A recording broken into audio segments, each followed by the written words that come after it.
And satellite control होंगे। पर sir ये अग्निवीर जो है उनकी ट्रेनिंग सिर्फ 1 या 3 महीने की होगी। मतलब आर्मी चीफ ने कहा है दैट बाय दिसंबर रिक्रूटमेंट हो जाएगी और मार्च तक डिप्लॉयमेंट हो जाएगी। ये कहाँ से आप उनको ट्रेनिंग दे सकते हैं रेडार या सबमरीन के लिए? How to run it, how will you train them इतनी जल्दी? हाँ, मैं आपको इस पॉइंट पर आता हूँ, ये बहुत अच्छा पॉइंट है, मैं आपको अभी बताता हूँ, but I just tell you before that let me tell you that is in the field of technology we have done a great this thing. We have got light combat aircraft, we have got AMCA, we have got submarines that we have made, we have given the nuclear submarines that we have launched, and we also became a space power. We have hit at the satellites. And the fourth pedestal of it is the manpower reorganization. Now, in the manpower reorganization, the point that you have raised was that is we must have a young, agile, fit, well-trained army. Okay. It is a contradiction, it's a paradox कि भारत का वो देश जिसकी सबसे young population है उसकी एक oldest army है, जहां पर 2030 के अंदर में 50% लोग 25 साल से कम उम्र के होंगे। उसी देश के अंदर में जो सेना की एवरेज एज है वो दुनिया की सबसे अधिक एजेड आर्मीज में से है। तो हमें उसको ठीक करना था। अब आपने प्रश्न किया कि यदि हमारे को अग्निवीर बनाते हैं या हम अग्निपथ के रास्ते पर चलते हैं तो किस प्रकार से हम उनकी ट्रेनिंग और उनको इक्विप कर पाएंगे इन नई चुनौतियों का, to meet the new challenges and the threats. Will they be competent enough? Now let me tell you one thing. First point you must understand, Agniveer will never constitute the whole army. Agniveer केवल पहले 4 साल में recruited जवान होंगे।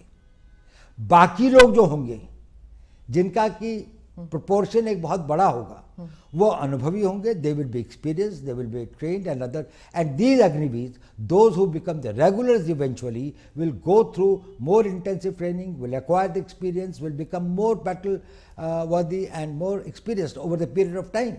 So Indian Army at any point of time will have a large number of people who, though recruited as Agniveer, but had been specially selected for their suitability, for their fitness, for their agility, for their motivation and for their aptitude for the job, and also did not have that sort of the personal problems by which they would like to leave the army and settle for something which is more stable and a personal life. So these persons will be well trained. So it is not only that the Indian Army will be having only this component. Yes, the Indian Army will constitute at the level of the Jawans and the ORs who had been recruited through the process of Agniveer, specially selected, whose work, whose performance has been monitored and digitally monitored through various complex processes over a long period of time. Selection is one part.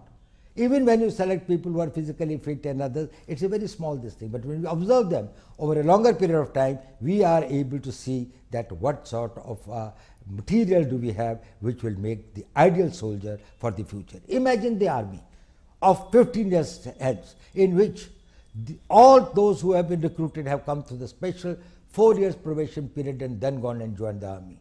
See their technical skills, see the motivation, their physical fitness and others. They will all be the people who will probably the cream of the Indian Army. Right. So my first question will be, I will go later into those who are not being amalgamated, but first about those who are going to be amalgamated into the service.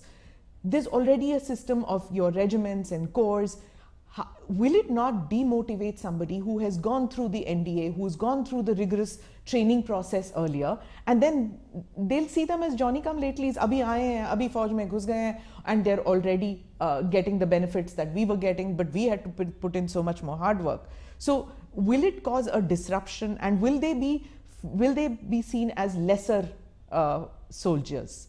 देखिए, सेना में जाने वाला हर recruit fresh होता है, चाहे वो regular में जाए, चाहे वो अग्निवीर की तरह जाए, चाहे से 15 साल पहले जाता था, उसकी भी पहले 1 महीने की सर्विस होती है, फिर 6 महीने की होती है, फिर 1 साल की होती है। वो शुरू नहीं होता है 15 साल की या 12 साल की सर्विस के साथ में। एक बात, जहाँ तक रेजिमेंट्स का सवाल है, इसमें 2 बातें समझनी चाहिए। ये जो रेजिमेंट्स का कंसेप्ट है, इसको कोई टिंकर नहीं कर रहा है। अगर रेजिमेंट्स हैं तो आर्टिलरी की रेजिमेंट्स रहेंगी, आर्मर्ड कोर की रेजिमेंट्स रहेंगी, इलेक्ट्रिकल मैकेनिकल इंजीनियर्स हैं या इंजीनियर्स हैं या बाकी सारे हैं। ये जो रेजिमेंटल, कभी कभी इन्फेंट्री की कुछ यूनिट्स के अंदर में बारे में लोगों को भ्रम है। पहली बात तो अब कोई कास्ट बेस्ड रेजिमेंट्स बहुत कम बची हैं, सिर्फ 2 या 3 हैं जो कि अभी भी प्योर उसी एरिया के क्षेत्र को करते हैं। और ये एक कॉलोनियल लेगेसी है। अंग्रेज ये चाहते थे कि कोई भी चीज़ पैन इंडिया ना हो, और वो ये चाहते थे कि उनको किसी न किसी वर्ग में बांटा जाए और उस वर्ग या क्षेत्र के प्रतिनिधि के रूप में जाए। उनका कोई नेशनल पर्सपेक्टिव नहीं हो, क्योंकि इससे उनके अपने कॉलोनियल एम्पायर को एक खतरा था। देखिए, मैं आपको बताता हूँ, इसी इंडियन आर्मी को फर्स्ट टाइम ये नेशनल आर्मी के रूप में कब आई? आज़ाद हिंद फौज की तरीके से, when it became the Indian national army. क्या था उसका? 60,000 की फौज थी। कोई रेजिमेंट थी इनकी? थी रेजिमेंट। इनकी रेजिमेंट थी रानी झांसी रेजिमेंट, इनकी रेजिमेंट थी Mahatma Gandhi regiment. Not an Ahir और राजपूत और ये नहीं थी। और कितना सैक्रिफाइस किया इन्होंने? 60,000 में से 40,000 मारे गए। इतना एट्रिशन हुआ था। दुनिया के अंदर में किसी लड़ाई के अंदर में इतने एट्रिशन एंड कैजुअलिटीज नहीं हुई हैं जितनी इंडियन नेशनल आर्मी ने इम्फाल, कोहिमा के और सिंगापुर के बैटल्स के अंदर में गंवाए हैं। वो किसके लिए लड़ रहे थे? उनमें रेजिमेंटल प्राइड नहीं था क्या? उनके लिए वो नहीं था, वो भारत के लिए लड़ रहे थे। They were the soldiers of India. They called themselves as the Indian National Army. But so do the regiments here, right? That's now. right. So they will continue. Okay. That's what I'm telling you. They will have the nomenclature. There will be the regiment of this. I do not know how this concept has come that anybody is tinkering with the regimental pride or the regimental ethos. उसका अपना tradition होगा। अगर कोई एक battalion है, उसकी अपना एक valor है, उसकी अपनी एक history है, तो वो हमेशा बरकरार रहेगा और उसमें बढ़ोतरी होती जाएगी। अब इसका हुआ ये है कि हमने ये कहा कि एक ऑल इंडिया कॉम्प्लेक्शन होगा इंडियन आर्मी का। इसको लोगों ने कहा कि रेजिमेंटल सिस्टम खत्म हो गया। रेजिमेंटल सिस्टम खत्म नहीं हुआ। इन्फेंट्री रहेगी, आर्टिलरी रहेगी, आर्मर्ड कोर रहेगा, सिग्नल्स रहेंगे। इन्फेंट्री के अंदर में भी ग्रेनेडियर्स हैं, के अंदर में गार्ड्स हैं, रेजिमेंट ऑफ गार्ड्स है। रेजिमेंट ऑफ गार्ड्स में किसका जाति के लोग हैं? कितना स्प्लेंडेड वो है उनका। ग्रेनेडियर्स है, उसमें किस जाति के, धर्म के, क्षेत्र के लोग हैं। हमारे जो परमवीर चक्र जो है, जब उनको मिला तो ये ग्रेनेडियर्स ने जितने ऑनर्स एंड बैटल ऑनर्स उन्होंने लिए हैं। तो ये सिर्फ हम ये चाहते हैं कि भारत के हर नागरिक, हर यूथ, हर युवा, every youth of this country who has got a desire and a motivation and feels a sense of commitment to defend the country, he gets an opportunity. His youth, his energy, his talent is plowed towards making this country strong and impregnably defendable. What happens after those 4 years are over and they don't find space in the services, and they don't find space in the paramilitary? Because the reason I'm asking is कुछ loose comments आए हैं कि वो plumber, electrician बन सकते हैं, security guard बन सकते हैं। तो फ्यूचर को लेके थोड़ा बहुत एप्रीहेंशन कर लीजिए या डर है लोगों में कि how will they be better of after the 4 years? Will they have a skill set which is market friendly, which they can get jobs? I think this is one of the biggest misunderstanding that has been created either deliberately or by lack of full knowledge and understanding of this thing. We are talking about a young man who is 22 or 23 years old, has done 4 years of service and now is in the market. Compare him with any other 21, 22 years old man who has not become Agniveer. This person has become disciplined. He has got the capability to work in a team. He has learned skills. He has developed the confidence, and he is trainable. His mind and his vision, he has got an all India perspective. So he is much more equipped to face the society. On top of it, he has been given a qualification that will be +2. That makes him comparable with any other persons in his age group to which the others are joining. So there is no avenue that has been debarred or closed for him. इसके लिए वो सारे रास्ते खुले हैं। उसके बाद उसके पास में 11 लाख रुपए के लगभग पैसा भी है, जिससे वो कोई नया कोर्स कर सकता है, आगे की पढ़ाई कर सकता है। यूनिवर्सिटी में जाना चाहे तो यूनिवर्सिटी की पढ़ाई कर सकता है। उनमें से कोई अगर टेक्निकल स्किल्स ज्वाइन करना चाहे तो पॉलिटेक्निक्स और उसको ज्वाइन कर सकता है। आजकल एवरेज एज सेटलमेंट की अपने करियर में 24-25 साल 26 साल होती है। देखिए, आज हम उस ज़माने में हमारे एज स्पैन के साथ में 1 लाइफ 2 कैरियर्स की बात करते हैं, अब तो लोग 1 लाइफ 3 कैरियर्स की बात करते हैं। कंपेयर करें, यही आदमी अगर 15 साल के बाद जाता तो 32, 33, 34 साल का होता। इस वक्त में अब उसको कोई ना ट्रेनेबल है, उसकी एज जितनी भी नहीं है कि वो घर में बैठ जाए, क्योंकि अभी उसकी शादी हुई 3-4 साल हुए हैं। अभी उसके पास कोई छोटा बच्चा है जिसको पढ़ाना भी है, कोई लड़की होगी तो वही 15-20 साल के बाद शादी के लायक होगी। उसके पास में जिम्मेदारियां ही जिम्मेदारियां हैं। पहले का ज़माना फ़र्क था। ये जो सोल्जर था वो गांव से आता था और गांव वापस चला जाता था। गांव में रहने के लिए उसके पास थोड़ी ज़मीन होती थी और पेंशन पे गुजारा हो जाता था। आज पेंशन पर उसका गुजारा नहीं हो सकता, तो उसको सेकंड कैरियर की आवश्यकता होती है। 34 साल के बाद में इसका 40 साल का जीवन अभी और बचा हुआ है। इस 40 साल के जीवन में ना उसको हम नई ट्रेनिंग दे सकते हैं, ना उसको कहीं पर अगर अब्जॉर्व करें तो वो एक नए कैरियर की नई शुरुआत, नई जोश के साथ में उसको आगे बढ़ा सकता है। तो इसलिए इसको ये रखा गया है कि अगर वो 4 साल के बाद में आते हैं तो उनकी ट्रेनिंग, उनका डिसिप्लिन, उनका बैकग्राउंड, उनका आर्मी का कैरियर उनको समाज में एक ऊंचा स्तर देता है। उसके बाद उनके पास एजुकेशन भी है और ये टॉप ऑफ इट है कि सरकार ने कहा कि 10% CPMF में होंगे, डिफेंस फोर्सेस के अंदर में, जो डिफेंस मिनिस्ट्री ऑफ डिफेंस के अंदर में कोस्ट गार्ड है, बाकी चीज़ें हैं जो कि उनके उसमें अंदर में आती हैं, डिफेंस सर्विस कोर है और जो उसके अंदर में, और काफ़ी मिनिस्ट्री ने कहा है। अब देखिए, ये 10% अग्निवीर का नहीं है, ये 10% उनके यहाँ भर्ती होने वाले लोगों की हैं। तो अगर फर्ज कर लीजिए कि CPMF की भर्ती 40,000 या 50,000 की है तो उसमें 5,000 जाएंगे। या 10% अगर जो उनके 3,000 या 4,000 लोग या 5,000 लोग जो है वो उनके जो उसका 10% नहीं होगा। ये इन नहीं, अब भारत आगे बढ़ रहा है, भारत की प्रगति हो रही है। पहला आदमी अग्निवीर जब रिटायर होगा तो आज से 5 साल के बाद में होगा। उस वक्त भारत की इकोनॉमी 5 ट्रिलियन की इकोनॉमी होगी।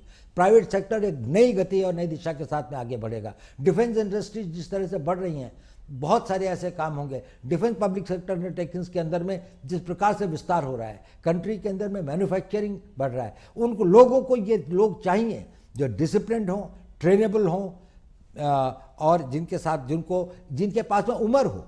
इनका सबसे बड़ा एसेट है इनकी उम्र, कि ये अभी भी यंग है।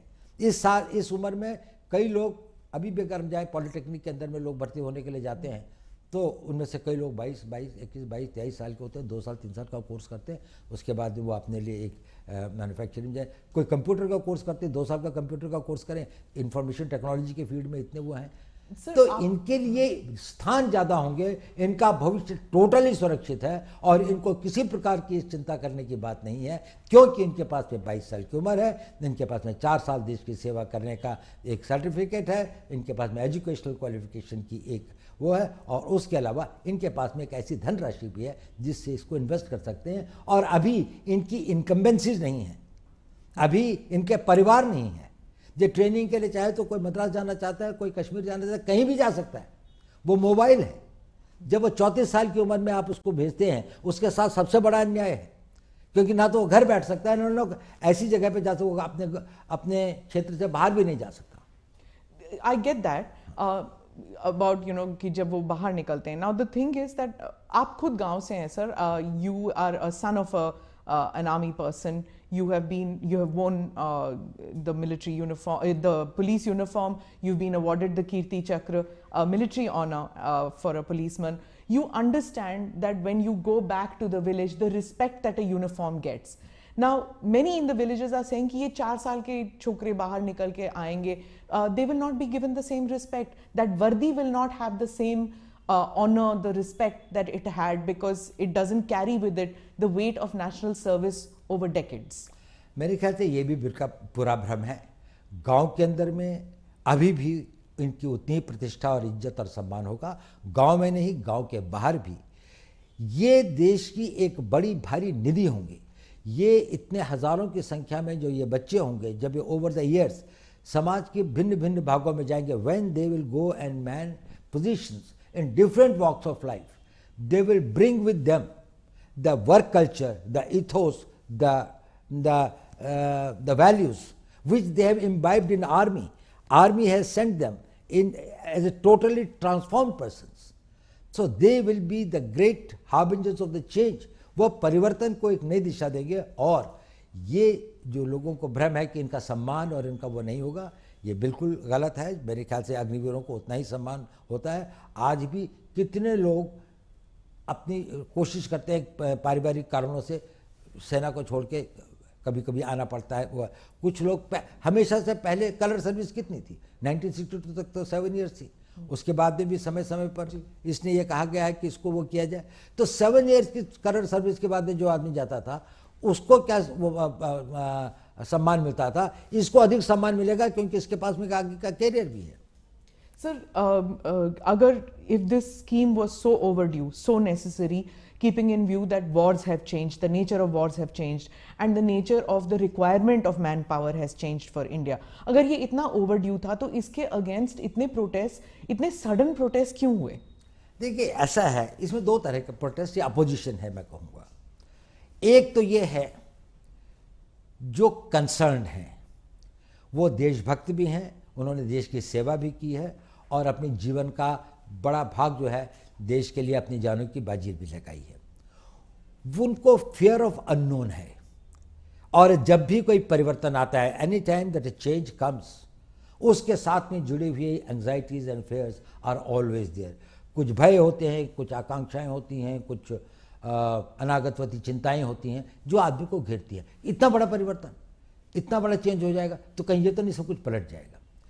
तो ये हम इसको समझ सकते हैं। इसके लिए आपने देखा होगा, यदि आपने 15 तारीख जून के बाद में जैसे जैसे इन लोगों को अधिक सूचना और पूरी बात का पता चल रहा है और भी बातों का समय के साथ पता लगेगा, वैसे वैसे ये लोग इसको समझ रहे हैं कि ये तो हमारी बड़ी पुरानी आवश्यकता थी, इसमें हमारे वेटरन्स भी शामिल हैं और ये एक अच्छी चीज़ है। उनके कंसर्न हैं कि इनका क्या होगा। अब उनको पता लग रहा है कि इनके लिए भी एक भविष्य निश्चित करने की योजना है। उनको ये लग रहा है कि आर्मी के अंदर में जो एक्सपीरियंस लोग रहेंगे कि नहीं, अब उनको भी पता लग रहा है कि नहीं, आर्मी तो एक्सपीरियंस लोगों की, आर्मी डिमोबिलाइज हो रही है, ये लोग तो रहेंगे ही। और इसके बाद में जो आएंगे वो अग्निवीर के स्ट्रीम से आएंगे, वो एक दूसरे स्ट्रीम से आ रहे हैं, पर यही फिर आगे इनकी 5 साल 6 साल 15 साल होंगे और सर्विस करेंगे।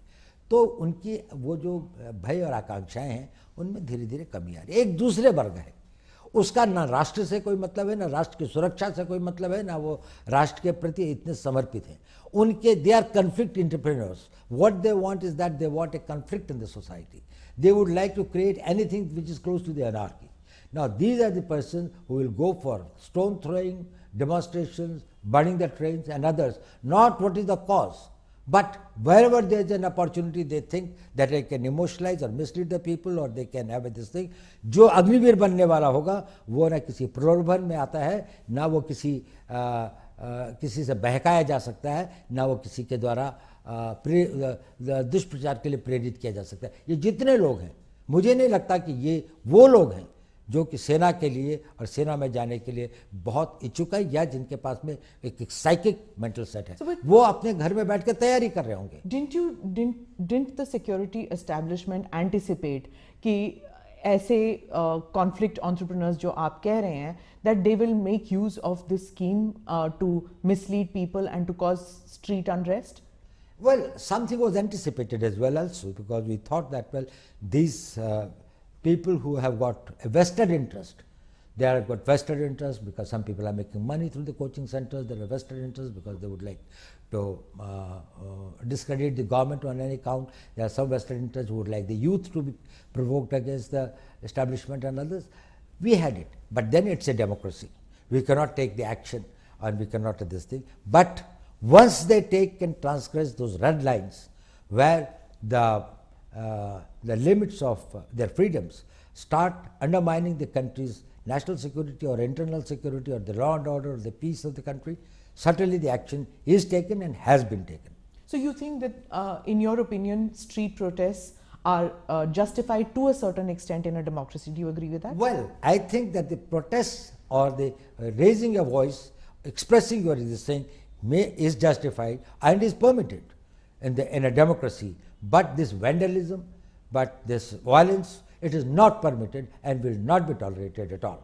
So our security forces, I mean the state police, I mean out here, they were just not equipped to handle it. We saw for hours together coaches burning. Hours together the coaches were burning. There was no firefighting equipment in the railway stations.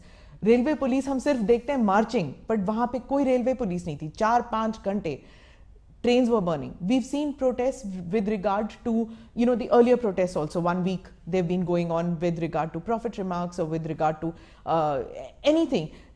Policemen crying, sir, forces bhej dijiye. The impression one gets is that these reforms which you are bringing about in the forge, it's probably more needed for civilians, for the police. Well, I think reforms are required at various fronts. There's no doubt about it. I totally agree. Reforms are required in police, but it's such a huge country of 140 crore लोगों का देश है.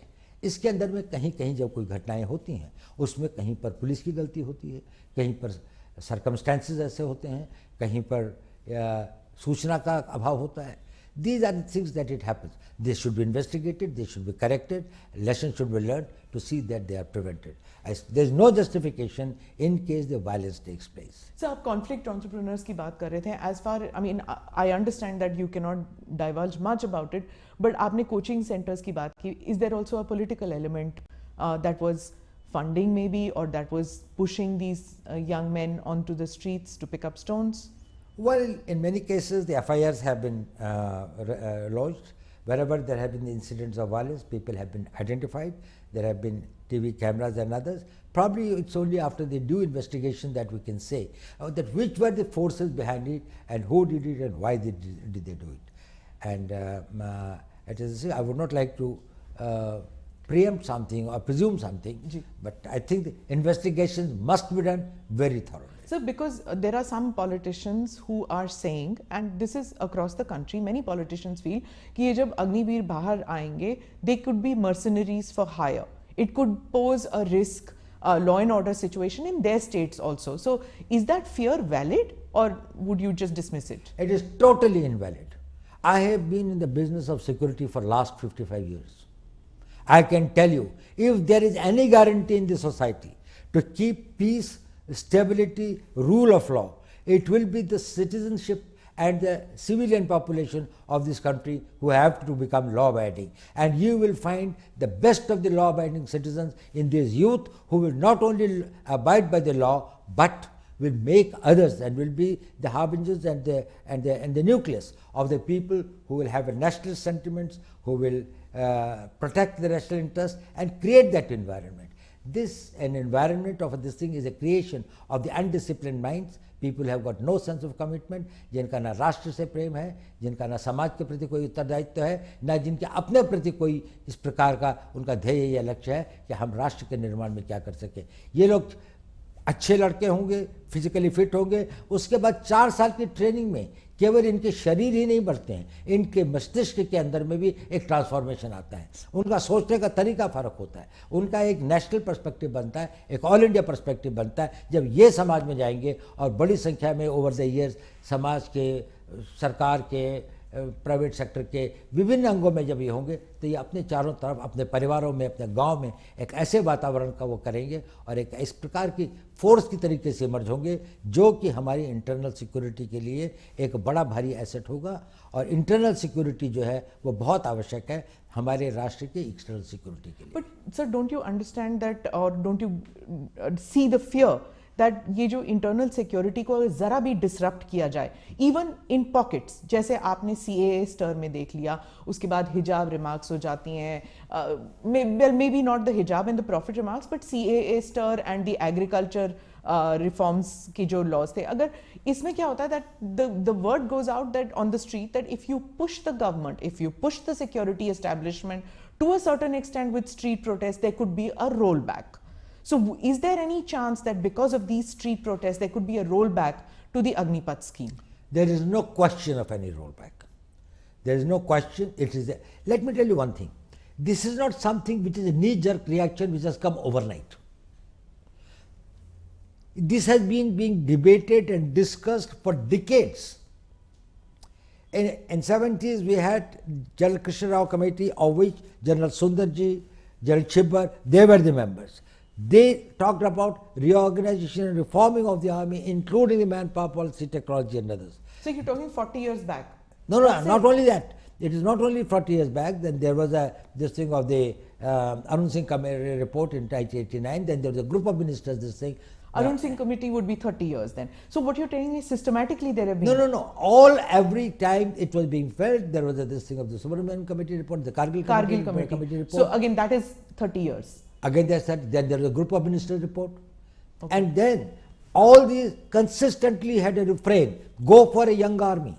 So across the army's demand. Across different political parties which have been in power. But there was a problem.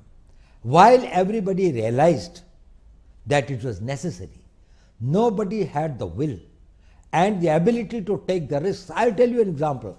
Ministry of Defence in 2006 wrote a letter to the Ministry of Defence wrote a letter to the Ministry of Home Affairs that we are thinking of implementing this thing. Will the CPMFs be able to take some people on this thing, the reserve for that? Home Ministry gave a reply to the Defence Minister's letter that we are forming a committee under the Director General BSF to examine the matter. That committee's report has never seen by anyone. That letter of the Defence Minister was never sent back. Defence Minister never sent any reminder. It is that So when was this? It was in 2007. Okay. The letter was sent in 2006 and 2007 the committee was formed. So this is bureaucracy going round and round. round. No, it's not a bureaucracy. It was a political will. That is, it is such a big problem. It's such a huge mass. Who will dare getting into it and bringing about the change? It can happen only with a leader like Prime Minister Modi, who will say that if this is in the national interest, if this will make India strong and secure, then no risk is big enough, then no cost is high enough. Even if it is a political cost, I will pay it, because he visualizes what happens to the Indian army 15 years from now. Security is not only thinking about your generation, also about the future generations. You will have an army which has been recruited and selected, and they have got manned by the people who have got the highest degree of fitness, agility, training, capabilities and others. They would be manning it. And then there will be a civil society in which you will have thousands of people who are there to bring about the change. They will be the catalysts of change. So Prime Minister Modi just yesterday has said that any kind of reforms that come, they disturb the status quo, who have benefited from status quo. Is it that this Prime Minister has the forge and the bureaucracy with him, that earlier Prime Ministers didn't have it, and that is why the MOD, the MHA, the defense, the uniformed soldier, they are not on the same page?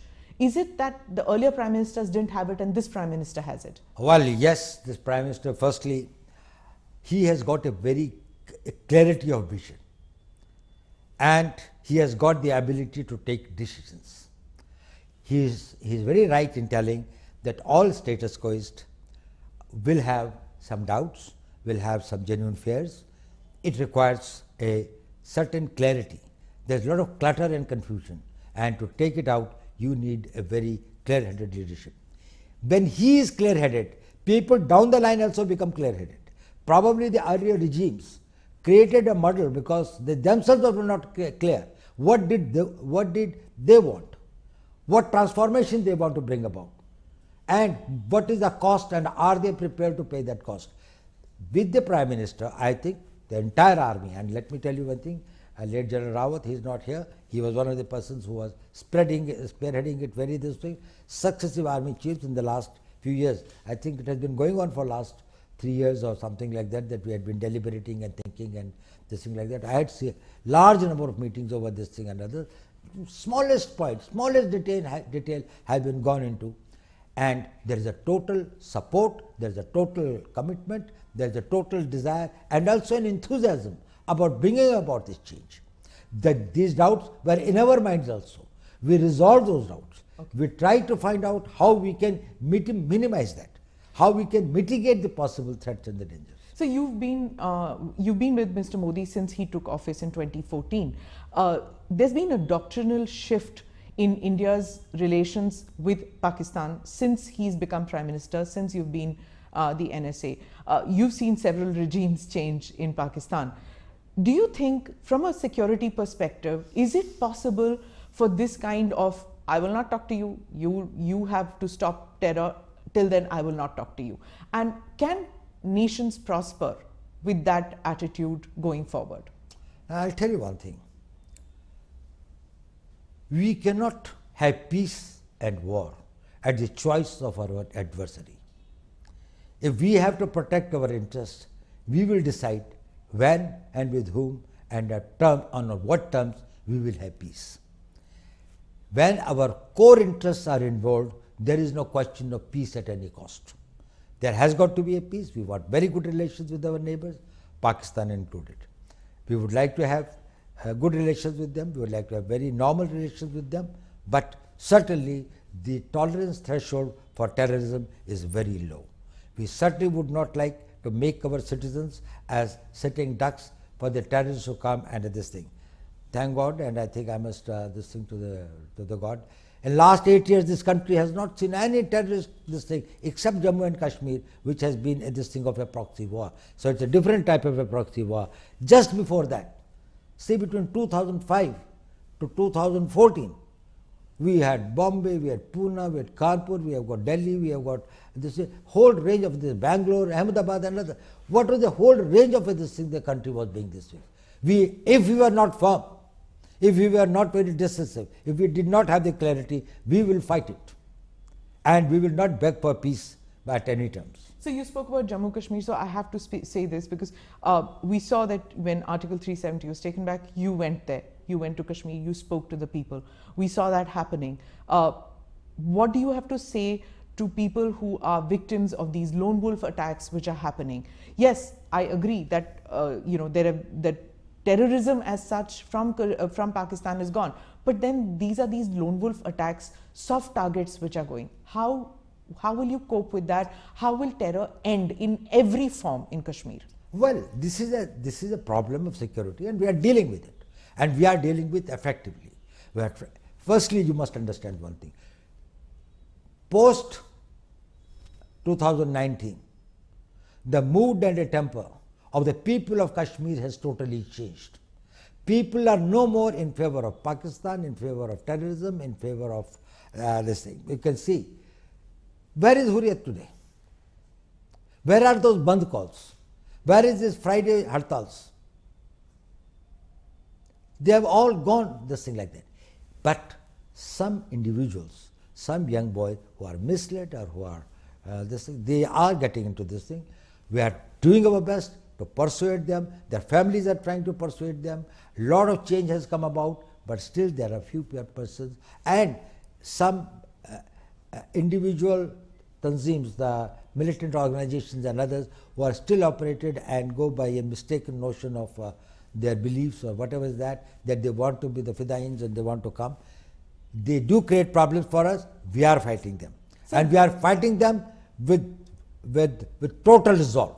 There is no way to deal with the terrorists. We don't deal with terrorism. We have to deal with the terrorists. And terrorists, their equipment, their weapons, their explosives, their money, and we on all fronts are trying to tackle it. And we are very hopeful that in another few months we'll be able to get it. The Kashmiri Hindus, especially the Pandits, they feel very let down, to some of them, that there is so much energy expended in bringing these terrorists or militants or separatists back into the mainstream, that those who have supported Mr. Modi, the BJP and this government all through, that they are being taken for granted and their security is not of paramount concern to the security establishment. Firstly, I don't think that is the real feeling of all Kashmiri Pandits or people who have been displaced. But yes, they are a vulnerable section. They need protection. They have got to be protected. Government has taken various measures in the past. Probably much more has to be done, and that is being done. We have got to see that wherever they are and whatever protection they require, because they can be the soft targets and no government will be able to give an individual protection to each individual in any village or far off places. So we have to find out the systems, and best thing is that we go on the offensive against the terrorists and try to see that these persons who possibly can threaten their their lives or their properties and others, they are accounted for. So, where are we vis-a-vis China? It's now 2 years since the Galwan incident, and there seems to be an uneasy peace. Do you feel that China has put on hold its expansionist policy with regard to us, with regard to Indian territory? Well, we have got a long pending a territorial dispute with China. We have made our both intentions and this thing very clear to China, and they are aware of the fact that, well, we will not tolerate any transgression. There had been some unsavory incidents in 2020. We have been able to, through the talks, through the negotiations, through the persuasion and others, resolve some of it. Few points still remain to be resolved and others. We will continue our efforts. At the same time, we have got to ensure that is we are vigilant and we are able to protect our borders totally. So, internal security, external relations, these are mainly conducted behind closed doors, in hush-hush manner. Some of it is visible to common people. But there is also a view that, keeping in nature with federal structure, things like what has been done, the Agniveer scheme, maybe there can be a more consultative manner in dealing with these apprehensions. Do you feel that there is a time that the time has come to change how internal security is, decisions regarding internal security are taken in the country? Management of security is a highly layered phenomenon. There are layers and layers and layers. There has got to be some this thing where there is a complete insulation and it has got to be protected, and people should know only on the basis of need to know. If they have got either, if they can neither contribute nor that this is they are accountable for anything, and you take them into confidence and others, probably it is not from them, but once it becomes public, our adversaries will take advantage of that. So, we have got to maintain a certain amount of secrecy. As far as the consultative process is concerned, India's democracy and India's this thing is so open. If it was not such a this thing, you would not find that on every issue, if there are 100 people, there are 101 opinions, and they are freely expressed from the street to the press to the media and everywhere. So, you spoke about India's adversaries taking advantage of any kind of unrest which happens in India, but then we saw with regard to the prophet remarks and the hijab protests, that people who we had presumed had become non-adversaries of ours had suddenly started making comments, had suddenly started doubting India's democracy or India's inclusive society. Do you feel that these protests have gone beyond this and have damaged us terribly? Well, it has, in the sense India has been projected, or rather some disinformation has been spread against India, which is far from the realities and the truth.